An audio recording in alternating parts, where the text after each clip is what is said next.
Alhamdulillahi Rabbil Alamin. Alhamdulillahilladzi anzala sakinah fi qulubil mu'minin liyazdadu imanan ma'a imanihim.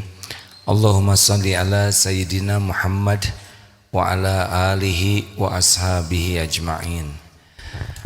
Hadirin, ada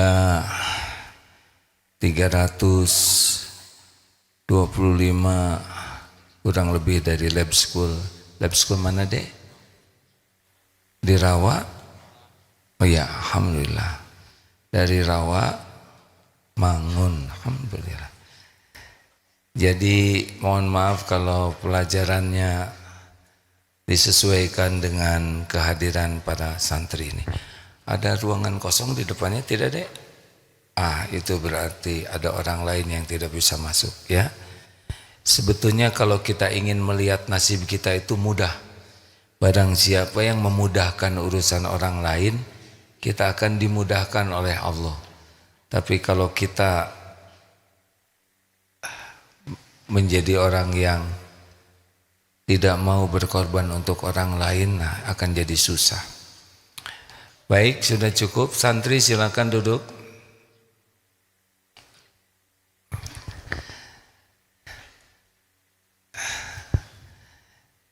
Nabi Muhammad lahir, Muhammad muda, bayi lahir, ayahnya sudah wafat, yatim. Ini kemarin tertarik ada seorang bapaknya Jepang, istrinya Indonesia. Ayahnya kena sakit sehingga wafat pada waktu istrinya sedang hamil. Lalu salah satu nasihat kepada anaknya, nak, engkau akan lahir dan ayahmu sudah tiada, tapi jangan cemas. Rasulullah juga lahir, ayahnya tiada. Tidak akan berkurang kemuliaanmu kalau engkau dimuliakan oleh Allah. Jadi Muhammad muda lahir dalam situasi yang berat, tidak ada ayah. Usia 5 tahun ibu wafat. Usia 5 tahun sudah yatim piatu. Ini bukan hal yang mudah hadirin. Bagi yang ada orang tuanya mungkin agak sulit membayangkan. Masa kecil tidak ada belayan ayah, tidak ada figur ayah. Usia 5 tahun ibu sudah tiada. Saya dibesarkan ibu bapak ada. Jadi untuk bisa membayangkan ini harus berpikir lebih berat. Waktu usia 7 tahun menggembalakan kambing. Lihat, ini perjuangan orang yang paling sukses di dunia dan akhirat ya. Dibesarkan dalam upaya mandiri. Usia 12 tahun sudah perjalanan SD nih. Perjalanan ke luar negeri, ke negeri Syams. Perjalanan berat dan panjang karena waktu itu kendaraannya masih hewan saja. Dan terus menjadi pemuda yang terkenal di lingkungan Mekah. Sehingga masyarakat memberi gelar Al-Amin. Ini bagi yang adik-adik yang ingin sukses, ini adalah track recordnya. Jadi Muhammad muda itu ganteng, sangat keren, pintar, atletis, badannya sangat bagus, tapi yang paling terkenal yaitu gelar Al-Amin. Seorang yang sangat kredibel, jujur, terpercaya. Setiap bicara pasti benar perkataannya. Setiap berjanji pasti ditepati. Setiap diberi amanah tidak pernah ada yang luput dari ditunaikan. keren sekali. Pokoknya ada orang yang kalau bicara tuh pasti benar. Masyarakat jahiliyah di Arab waktu itu sangat menghormati pemuda ini. Track record orang sukses, dengar adik-adik, karena banyak sekali sekarang orang-orang yang pendidikannya tinggi, jabatannya tinggi, tapi nauzubillah min dzalik, ya, kalau dibuka dia mengambil hak-hak orang lain. Apa yang penting kesuksesan seseorang awalnya adalah kejujuran. Dan Ramadan ini aslinya mendidik kita jujur. Kita bisa buka kapanpun, tinggal ngemut permen sambil diam begini, ya. Kalau ditanya tinggal telan, tidak batal. Bahkan kemarin ada cucu saum, masih kecil sekali, buka maghrib hanya di tengah makan anggur satu, ya, karena nggak kuat, katanya di pause dulu, tapi ngaku tidak mau minum. Ini sebetulnya latihan kejujuran. Alaikum bisidqi, dengar track recordnya, ya. Hendaklah kalian jadi orang sidik, yang jujur, yang benar, karena dari sidik yahdi ilal birri. Orang jujur dia akan mengantarkan kepada kebaikan-kebaikan. Dari kejujuran yahdi ilal jannah. Ini garisnya surga tuh, jujur, sidik, kemudian dia bisa berbuat baik masuk surga. Jadi kalau orang sudah tidak jujur dari awal, dia berbuat baiknya itu pura-pura, karena kebaikan yang dilakukan untuk menutupi ketidakjujurannya. Bayangkan adik-adik, ini mudah-mudahan adik-adik suatu saat jadi pejabat. Kalau ada pejabat yang tidak jujur, mau punya jabatannya tidak jujur, dengar, sudah punya jabatan, apa yang dilakukan? Ini waktu 24 jam sehari.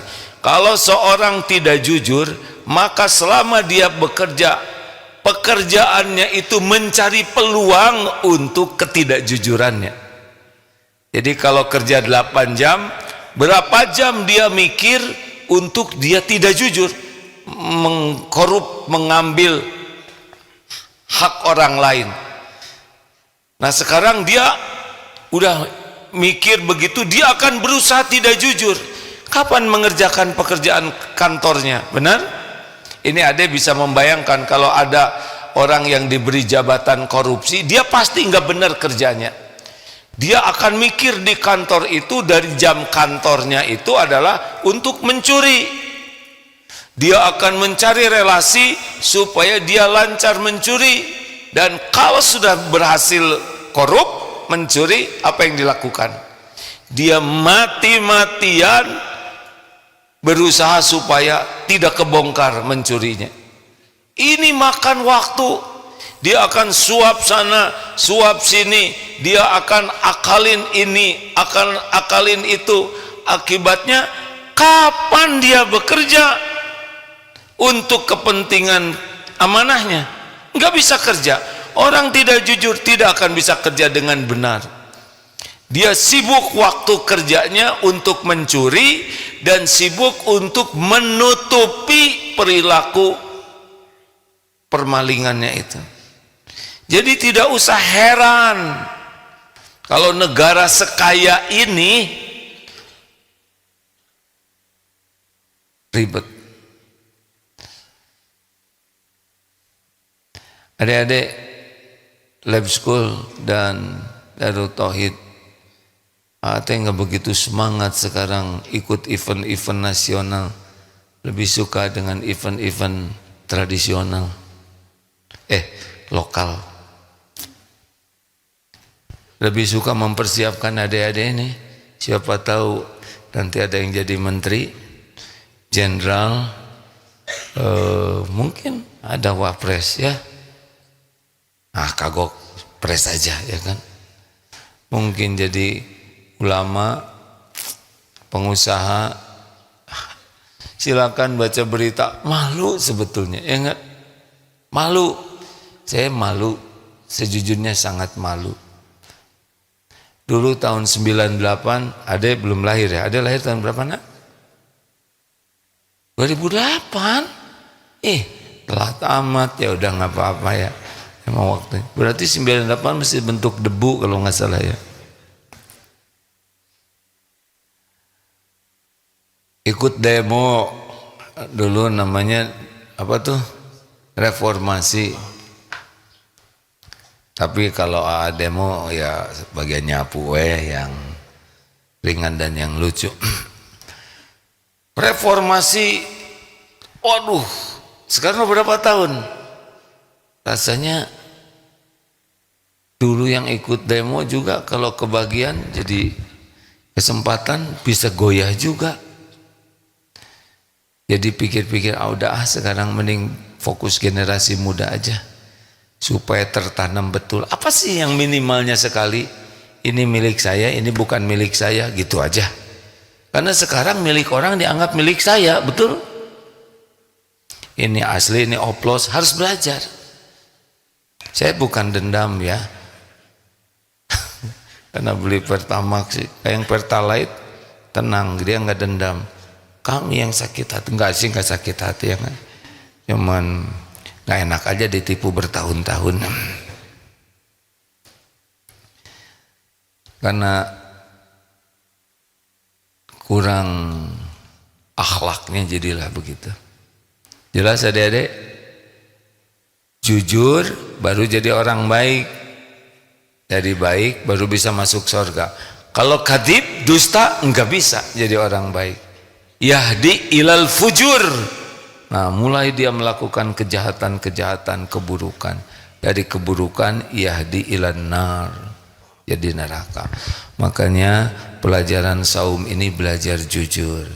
Orang yang bohong di Ramadan ini nggak ada pahalanya tuh, nggak ada. Makanya mulailah jujur. Nah, adik-adik, lalu Rasulullah 25 tahun nikah. Jangan mengatakan ini ada janda kaya nikah sama pemuda. Ini kata-kata kurang lengkap. Ada investor bernama Khadijah nikah dengan profesional muda yang sangat sukses. Itu yang benar. Karena usia 25 itu udah sukses sekali itu. Mahar yang diberikan nggak kayak kita cuman apa, coba maharnya dulu. Ingat Pak, seperangkat peralatan sholat ya kan, mukena 30.000, sajadah itu juga dari masjid ya, Quran pinjem, udah habis nikah dipulangin lagi, nggak ngemodal pisan. Akhwat, kalau bisa nanti kalau punya suami jangan maulah dikasih seperangkat peralatan sholat dan cincin dari besi. Kalau dia punya ya yang lain, kalau nggak punya ya terima nasibnya. Karena Rasulullah itu memberikan maharnya itu, coba saya tanya dulu ya, sebentar, tolong beritahu apa mahar Muhammad muda nikah dengan Siti Khadijah sebelum jadi nabi ya. Ini ada bestie nih, ada teman yang namanya sudah tahu, Mas Encep GPT.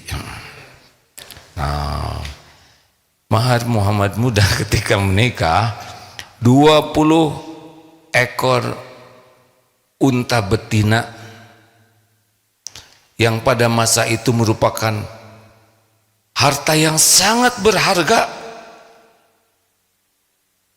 Berapa harga unta kalau diuangkan sekarang? Ada 50 enggak? Yang berharga nih 100 lah, kali 20, 2M. Bisa nggak nikah ini enggak? Lalu sesudah usia 40 barulah diberikan wahyu lewat malaikat Jibril. Nah, periodenya begini. Sebelumnya bisnis transaksi, lalu sesudah nikah menjadi investor. Sesudah tahanuts, nah adik-adik harus siap ya, dengar. Ada orang yang solih, baik. Orang senang kalau orang baik. Ada muslih, orang baik dan ngajak orang lain jadi baik. Yang ada musuhnya yang mana? Muhammad muda nggak ada musuhnya, semua orang suka. Tapi ketika ngajak orang jadi baik, barulah kawan, ada yang jadi lawan, dimusuhi, difitnah, diancam, diboikot, diperangi. Itu sunatullah deh. Jadi kalau nanti adik-adik masuk dalam dunia dakwah, ngajak orang jadi baik, gak usah heran ya. Ada yang sebel sama kita, ada yang menghina, ada yang memfitnah, ada yang ngejelek-jelekin, gak usah heran. Itu memang sunatullahnya begitu. Biasa aja, biasa saja. HN, hadapi, hayati, nikmati ya. Siap Dede? Ade nanti kalau ngajak orang lain jadi baik ya nggak usah heran, di kelas, di jalan. Memang begitu. Tapi memang orang yang sukses itu tidak hanya jadi orang baik, tapi jadi orang baik dan mengajak orang jadi baik. Nah itulah Muhammad sallallahu alaihi wasallam. 23 tahun, 13 tahun pertama di Mekah, apa yang dihujamkan? Kenapa sukses? Nah ini kuncinya. Sampai Michael Hart ya dalam buku 100 tokoh orang paling berpengaruh, kalau mau tanya siapa manusia paling berpengaruh, tanya aja ke ChatGPT ya. Mesti kajian ilmiah apapun merujuk kepada Muhammad, nabinya umat Islam. Mau dari sisi manapun sukses. Jadi orang tua sukses, jadi suami sukses, jadi pengusaha sukses, jadi pimpinan agama, jadi panglima, apapun puncaknya kesuksesan. Nah mau tahu adik-adik apa yang diajarkan oleh Nabi waktu itu? Kenapa sahabat-sahabat yang sedikit ini bisa menjadi kekuatan yang besar? Goal dari target yang Nabi lakukan, hati dari para sahabatnya, hati yang bagaimana? Yang bertauhid. Inilah kunci suksesnya. Jadi orang itu berubah karena hatinya berubah. Jadi kalau kita syariatnya ingin mengubah seseorang dalam tanda kutip ya, karena yang bisa mengubah itu adalah Allah, tapi syariatnya hati. Kalau hatinya baik, baik seluruhnya. Kalau hatinya jelek, jelek seluruhnya. Nah hati yang baik itu yang bagaimana? Hati yang mengenal Allah, yakin ke Allah, harap dan takutnya ke Allah. Kalau sudah begitu kesananya baik. Jadi pendidikan di Indonesia mau setinggi apapun teknologi, setinggi apapun, semodern apapun, kalau hati orang Indonesia ini tidak diperbaiki, sulit negara ini jadi baik. Dan hati yang baik itu yang bagaimana? Hati yang bertauhid, yang tidak menuhankan apapun, siapapun selain Allah. Kalau dia tidak bertauhid bagaimana? Dia akan menuhankan harta, menuhankan gelar, menuhankan pangkat, jabatan. Bukan tidak boleh punya dunia, tapi kalau menuhankan itu cirinya apa? Mengagung-agungkan. Dengar adik-adik ya. Bolehkah kita kaya? Boleh. Kalau Allah menakdirkan kita kaya, kaya kita. Bolehkah punya jabatan tinggi? Boleh. Kalau Allah takdirkan jadi, jadi. Bolehkah kita terkenal? Boleh. Kalau Allah mau bikin terkenal, terkenal deh. Tapi kalau nggak dibikin terkenal, ya maaf ya, walaupun sudah berusaha memviralkan, tetap aja viralnya antara dia dengan adiknya. Nggak bisa. Viral itu Allah yang menentukan. Pengen viral, kan ada yang nanya, gimana ya caranya supaya viral? Gak tahu. Yang penting bikin konten yang Allah sukai, selebihnya terserah Allah. Ini saya juga tidak tahu nih yang nyimak berapa, dan itu that is not my business. My business is nggak usah, kita biasa aja. Itu ya. Saya ceramah yang terpenting itu bukan viral, yang penting ceramah ini didengar oleh Allah dan diterima. Selebihnya Allah lah yang menentukan kepada siapa yang dengar, siapa yang dapat manfaat. Makanya tidak usah ribet pengen terkenal. Tapi kalau takdirnya terkenal, itu sukses atau tidak? Jawab. Terkenal itu sukses bukan? Bukan, itu ujian. Kaya itu ujian. Punya jabatan itu ujian. Tapi kalau Allah ngasih, ya ketemu. Ya punten ya, maaf. Ini yang lagi ceramah ini nggak kebayang-bayang bakal begini nih. Enggak dek. Tidak pernah kebayang bakal jadi ustadz atau apalah namanya. Tapi karena garisnya begini, jadi ini. Tapi ini bukan sukses, ini ujian. Ngajak kemana? Ke Allah atau ke dunia. Nah, awalnya orang itu rusak akhlak karena dia mengagung-agungkan sesuatu selain Allah. Punya boleh, tapi jangan kalau saya punya jabatan, saya akan jadi orang hebat, saya orang sukses, saya orang yang itu awal bencana. Jadi dia akan kasakusuk cari jabatan. Kalau saya kaya, saya akan dihormati orang, saya akan luar biasa berpengaruh. Mau apa? Ujungnya juga mati. Dibawa kemana? Gak sengaja lihat tayangan, ada yang kaya sekali, yang tiap bulan beli 10 mobil baru, badan satu, sebulan jadi setahun 120 mobil. Gimana naiknya? Tiarap di atas, gak bisa. Rumahnya banyak, ada yang kamarnya 28. Emang bisa sekali tidur kepala di kamar ini, jari di kamar? Gak bisa. Dibuat kita ini segalanya, menikmati hidup ini terbatas, sedikit dan sebentar. Nah, orang-orang yang meniru Rasulullah, kata kuncinya jangan mengagung-agungkan duniawi ini. Ya, adek-adek, biasa aja. Punya mobil bagus boleh ya, kalau ada ya nggak ada masalah. Cuma ya biasa aja. Mobil kan cuman kaleng, beling, plastik, apalagi karet. Cuman begitu aja. Jangan sampai mobilnya mahal, yang punya mobilnya nggak ada harganya. Mobilnya bagus, yang punyanya jelek kelakuannya. Mobilnya lebih berharga daripada yang punyanya.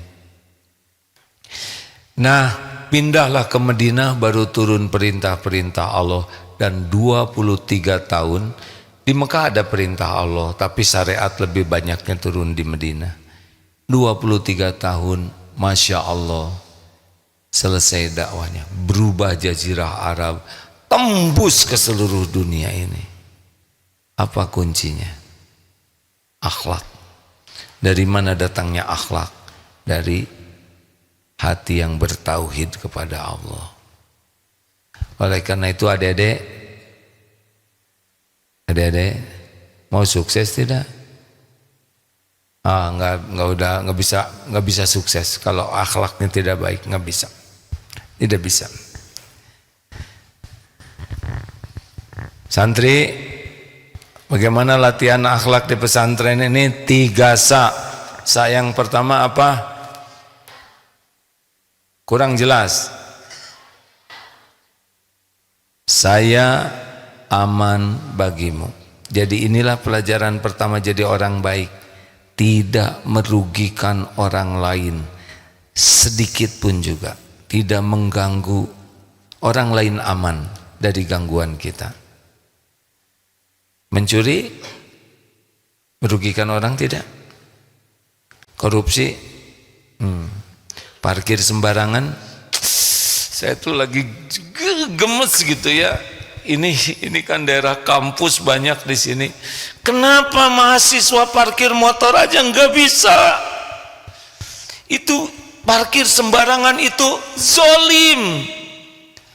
Macet, yang mau sekolah susah, yang mau ngantor susah, ibu hamil yang mau melahirkan mudah di jalan, tapi nggak nyampe ke rumah sakit. Zolim parkir sembarangan itu, zolim buang sampah sembarangan itu, zolim merokok itu kalau asapnya kemana-mana, zolim. Makanya para perokok itu kunyah. Kenapa ketawanya begitu? Atau bungkus pakai kantong semen, set begini ngerokok sepuasnya, biar yang dizolimin cuma dirinya sendiri. Benar. Saudara merokok, asapnya dihembuskan keluar, itu zolim. Orang lain punya hak mendapatkan udara bersih. Ini pelajaran mendasar jadi orang baik. Tidak merugikan siapapun. Al-muslimu man salimal muslimuna min lisanihi wa yadihi. Seorang muslim yang baik, orang lain aman dari gangguan lisan dan tangannya, perbuatannya. Dua, apa nak? Saya udah sahur belum? Mana tuh bukti sahur? Maksudnya tenaga. Saya menyenangkan bagimu. Yang pertama, orang tidak terugikan. Yang kedua, di mana kita ada, orang senang. Amalan yang paling dicintai Allah adalah memasukkan kebahagiaan ke hati orang lain. Jadi kalau kita hadir, usahakan orang lain selain tidak terganggu, dia senang. Minimal dengan 5S. 1 S batu, 2 es jeruk purut, S1 apa? S1 apa? Senyum, salam, sapa, sopan, santun. Coba amalkan dengan ikhlas. Orang senang. Lelaki usahakan harum badannya. Belanja yang boleh agak berlebihan itu adalah belanja minyak wangi. Karena minyak wangi nggak akan disedot sendiri, benar? Kalau kita pakai pengharum, orang lain ikut senang. Tapi rasakan kalau kita perketekannya mengandung sejenis. Lalu naik angkot begini, megang di pintu. Bisa kebayangkan nasib penumpang, itu zolim. Bisa kebayang nggak dek, naik angkot di dekat pintu, open ini perketekannya, angin berhembus. Yang di belakang kejang-kejang bisa buka itu. 3, saya bermanfaat bagimu. Ini rumusnya dek. Khairun nas anfa'uhum linnas. Siapa di antara kita yang paling sukses dalam hidup? Yang paling banyak manfaat. Yang dijadikan oleh Allah dirinya jadi jalan manfaat. Jalan hidayah, jalan ilmu, jalan ketenangan, jalan rizki, jalan kesehatan, jalan solusi. Orang yang paling sukses adalah orang yang terpilih oleh Allah, dirinya jadi jalan kemaslahatan. Yang paling apes adalah yang dirinya jadi jalan kerugian bagi orang lain. Begitu?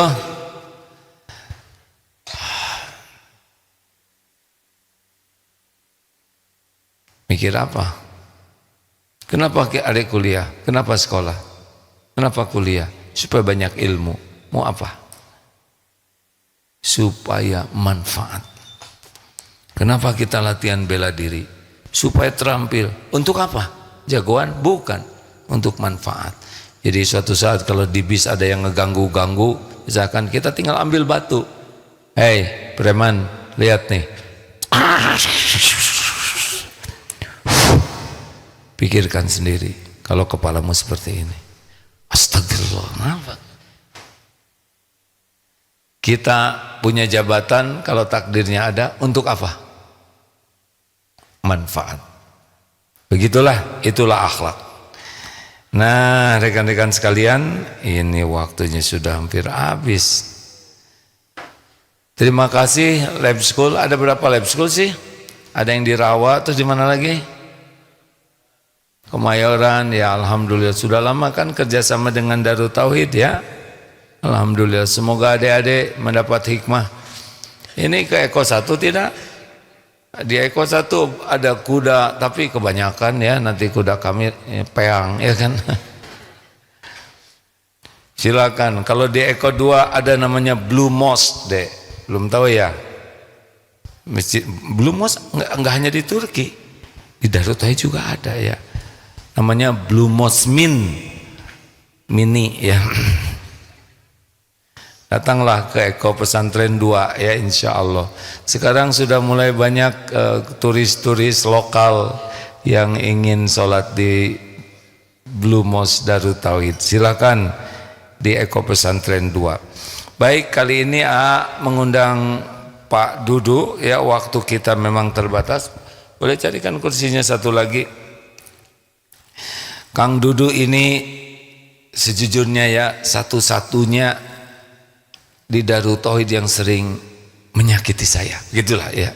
Maka saya perkenalkan, dan beliau leluasa sekali menyakitiku. Kadang dengan tangannya, kadang dengan lututnya. Tapi saya disakiti bahagia, bahkan ngasih hadiah. Kang Dudu silakan naik sedikit, kita punya 15. Ya duduk. Ya, ya duduk, nggak bisa lihat ya, matanya oleh Allah dijaga. Mau ya, ada mikrofonnya, punten dulu. Ya. Assalamualaikum warahmatullahi wabarakatuh. Waalaikumsalam warahmatullahi wabarakatuh. Apa kabar? Alhamdulillah sehat, alhamdulillah. Bagaimana rasanya menyakiti diriku? Alhamdulillah, sakit demi kesehatan insyaallah. Jadi Kang Dudu ini punya kemampuan memijat dengan berbagai teknik. Kenapa sih harus pakai lutut tuh, kayak dendam gitu kan? Karena memang otot-otannya masyaallah. Jangan ngomong itu.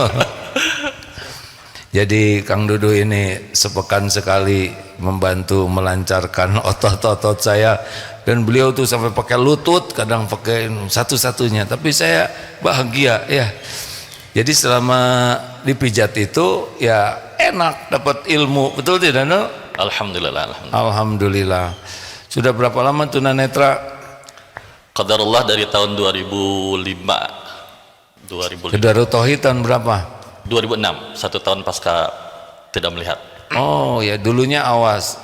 Alhamdulillah, alhamdulillah. Waktu kuliah jadi masih bisa lihat? Masih sampai semester 4 pertengahan. Oh, syariatnya kenapa bisa nggak lihat gini? Syariatnya karena kecelakaan motor, jatuh dari motor. Ada rencana seperti ini enggak? Nggak ada ya. Asalnya awas, kecelakaan motor, terus sendirian waktu itu? Bertiga sama sepupu dan bapak meninggal. Beberapa jam kemudian sepupu patah tulang, sekitar setengah tahunan di gips gitu. Sebetulnya saya nggak boleh bertanya banyak hal, tapi gimana naik apa sampai bertiga gitu? Naik motor. Oh, saya nggak, makanya nggak usah banyak nanya. Naik motor bertiga. Udah kecil-kecil waktu sepupu SMP, terus saya baru lulus SMA. Jadi emang kecil segede gini. Udahlah, nggak usah segala dibahas adanya. Menurut bapak ya, sih kecil gitu. Garisnya begitu ya. Baik, gimana rasanya jadi tunanetra? Kalau sekarang sih alhamdulillah disyukuri, sangat disyukuri, alhamdulillah. Sangat disyukuri. Sangat disyukuri, alhamdulillah. Sudah berkeluarga? Alhamdulillah sudah. Anak berapa total? Insya Allah mau 7 doanya. Insya Allah. Mohon doanya. Tuh jadi ribut yang gimana nggak kelihatan kan anaknya 7, ya udah nggak usah dibahas ya. Alhamdulillah. Baik, sekarang mengelola apa, Kang Dudu? Dari tahun 2016 ada Yayasan Daya Inspirasi Disabilitas Indonesia, sebuah yayasan yang bergerak atau fokus pada sahabat-sahabat disabilitas dengan 3 program. Ada pemberdayaan, pendidikan dan edukasi, lalu yang ketiga program sosial. Jadi Kang Dudu ini diamanahi sebuah lembaga yang di sini juga kantornya, di sebelahan. Ada berapa sekarang di sana timnya? Kalau yang bergabung? Kalau yang sekarang bergabung 15 orang, dan apa saja daksa, apa saja? netra dan daksa. Netra, Netra, daksa dan non disabilitas. Netra tuh nggak lihat. Betul. Terus Daksa yang keterbatasan fisik, lalu yang non. Kalau yang telinga apa namanya? Tuli, disebutnya tuli. Bukan tunarungu. Bukan, baiknya lebih tepatnya tuli. Nggak tersinggung. Justru memang secara kaidahnya mereka lebih suka disebut tuli ketimbang tunarungu, betul. Kalau yang ini mata gimana? Saya hati-hati sekali nanyanya, bisa menyinggung. Bagusnya sih disabilitas aja, disabilitas netra gitu. Bagus sih. Difabel atau disabilitas tuh? Lebih tepat sih difabel. Hanya memang kalau di Indonesia masih banyak teman-teman atau masyarakat menggunakan disabilitas. Kalau disabilitas kan tidak memiliki kemampuan ya, disable gitu, tidak memiliki kemampuan. Kalau disable itu kemampuan yang berbeda. Apa sih yang harus kami ini yang awas lebih hati-hati dalam bersikap kepada saudara kita yang menyandang disabilitas ini? Misalkan perkataan apa saja yang memang harus dihindari? Ya, satu, penyebutan istilah itu juga memang sangat sensitif ya. Sebagian biasa suka tersinggung kalau misalkan netra disebut buta gitu. Padahal memang faktanya buta gitu ya, tapi ketika ada bahasa yang lebih baik ya kenapa tidak gitu ya. Jadi tunanetra gitu. Betul. Kenapa itu? Udahlah nggak usah dibahas ya. Kalau daksa misalkan pincang atau apa, nah itu juga tempatnya kan daksa gitu. Betul. Jadi cacat gitu. Ya, apalagi cacat, karena Allah kan tidak menciptakan makhluk yang cacat kan. Iya benar. Apa kendalanya lu jadi tidak lihat begini? Pasti nggak ngelihat Itu teh hitam atau gimana dulu? Kan dulu udah pernah tahu kan? Hitam. Lihat saya gimana sekarang? Ya hitam. Cuman alhamdulillahnya karena pernah lihat, jadi masya Allah sampai hari ini masih Allah kasih lihat lewat mimpi. Alhamdulillahnya gitu. Siapa? Saya? Kalau saya termasuk juga masih. Oh, jadi tahulah ya kira-kira seperti apa. Tahu, tapi ya itu yang dulu gitu. Jadi istri nggak ketahuan dong wajahnya ya? Enggak. Jadi Anak-anak. untuk orang-orang yang atau benda yang belum pernah saya lihat tuh, kalaupun memimpikan itu ya blank aja, tidak berwujud gitu.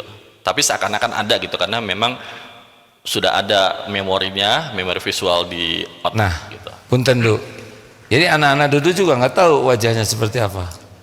Enggak, tapi kalau lagi ngobrol kumpul tuh seakan-akan saya bisa sedang melihat. Ya, uniknya tuh itu, termasuk dengan AA misalkan. Seakan-akan tuh bisa membayangkan ekspresi AA gitu, senyumnya apanya gitu. Gitu. Kalau AA mungkin karena pernah saya lihat ya. Nah, kalau anak-anak, kalau misalkan ada orang bilang ini anaknya mirip Dudu nih atau mirip istri misalkan. Kalau mirip saya, oke lah, saya bisa membayangkan wajah saya dulu gitu kan. Oh kayaknya kayak gini nih hidungnya, matanya gitu, ininya. Gitu. Nah lu sekarang gimana kalau yang netra dari mulai lahir? Kan dia nggak tahu manusia seperti apa. Nah itu yang Masya Allahnya bagaimana Allah tuh maha kuasa. Karena dulu waktu saya belajar di panti rehab itu, saya pernah interaksi sama adik kelas. Beliau nanya gitu, Bang, jari itu kayak gimana sih bentuknya gitu, kata beliau tuh. Saya bilang gimana saya menjelaskan jari yang ada di tubuhnya, ini namanya Agus itu ya, di tubuhnya Agus, sedang Agus sendiri tidak pernah melihat gitu wujudnya Agus sendiri gitu. Jadi memang agak sulit untuk bisa mereka membayangkan. Tapi yang miss gitu ya dari diskusi saya dengan yang khususnya yang sudah balik tuh, Allah amanahkan atau Allah anugerahi rasa cinta itu yang dahsyat, yang saya juga sebagai sesama netra tidak bisa membayangkan. Kita Allah turunkan rasa cinta sesama mahram gitu, luar biasa gitu. Masya Allah. Kang Entang, tahu kan Entang? Juga ada yayasan Umi Maktum.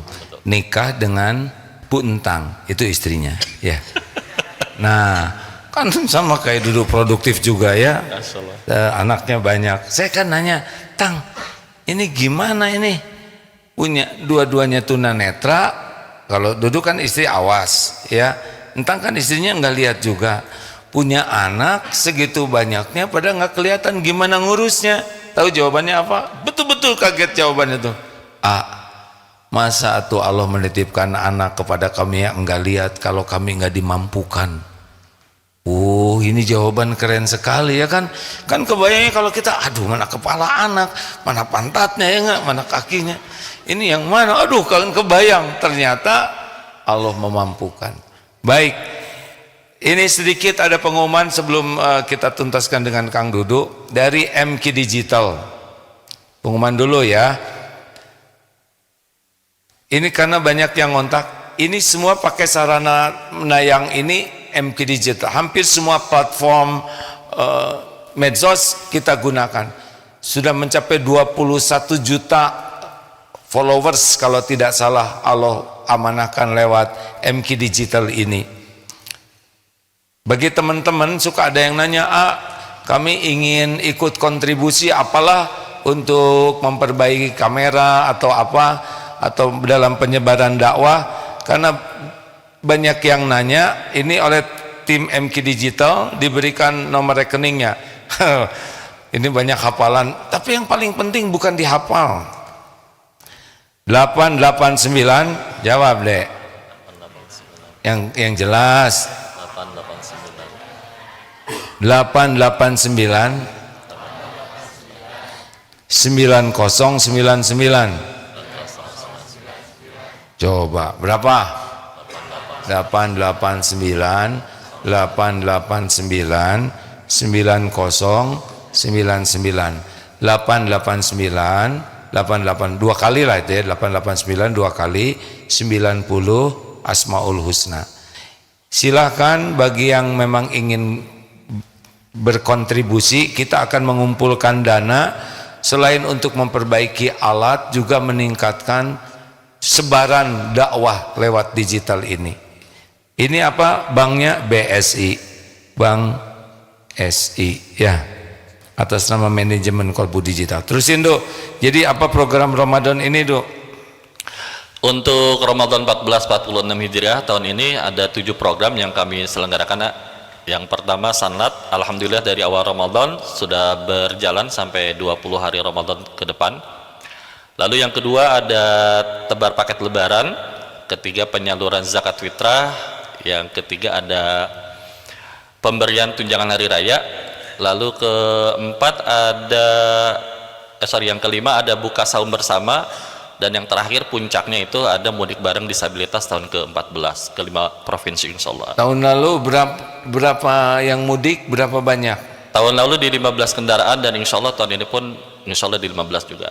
15 kendaraan. 159. Yang semuanya penyandang disabilitas. Betul, ya? semuanya penyandang disabilitas. Nah, kawan-kawan sekalian, bisa disalurkan lewat Darut Tauhid. Nanti dari Darut Tauhid juga diberikan kepada DTP, kepada yayasannya Kang Dudu. Supportlah ya, karena teman-teman yang diuji oleh Allah dengan beberapa kekhususan ini, ya berat sekali untuk bisa pulang kampung hanya ngemodal sendiri gitu ya itu ya. Mereka senang nggak sih bro itu? Masya Allah. Setiap tahun tuh antusiasnya Masya Allah bertambah terus, Masya Allah. Karena memang selain dari faktor finansial ya, transport, kemudahan juga. Kalau musim mudik kan orang pada berebutan itu kendaraan. Nah, sangat sulit bagi kami para sahabat-sahabat netra khususnya harus bersaing dalam tanda kutip ya untuk dapat kendaraan gitu ke kampung halaman tuh Masya Allah. Jadi diantar sampai ke rumahnya ya?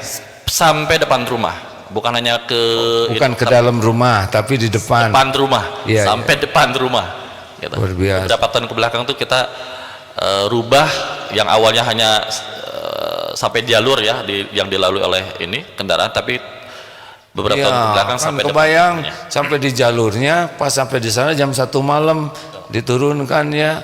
Makaning daerah hutan belantara kan zolim hadirin. Jadi sekarang tidak sampai dalam rumah ya. Baik sahabat-sahabat sekalian, AA sangat berharap kita yang diberikan berbagai keleluasaan ini menyadari bahwa kita ini diberikan banyak kemudahan. Sebagai syukur kita adalah membantu saudara-saudara kita. Insya Allah nanti akan diberitahukan dalam yang kesempatannya akan datang nomor rekening dari DIV ini ya. Pokoknya mah Ramadan ini mah nggak usah kebanyakan mikir. Setiap ada kesempatan der aja. Mana qasad shadaqatun min mal, tidak akan berkurang harta dengan sedekah kecuali nambah dan nambah. Begitu Kang Duduk, terima kasih ya. Insya Allah ada lagi pesan-pesan terakhir sebelum meninggalkan acara yang fana ini. Mungkin karena ini ada sanlat ya, saya mengingatkan saja terkait dengan takdir yang Allah ujikan ke saya dan teman-teman di DIV khususnya.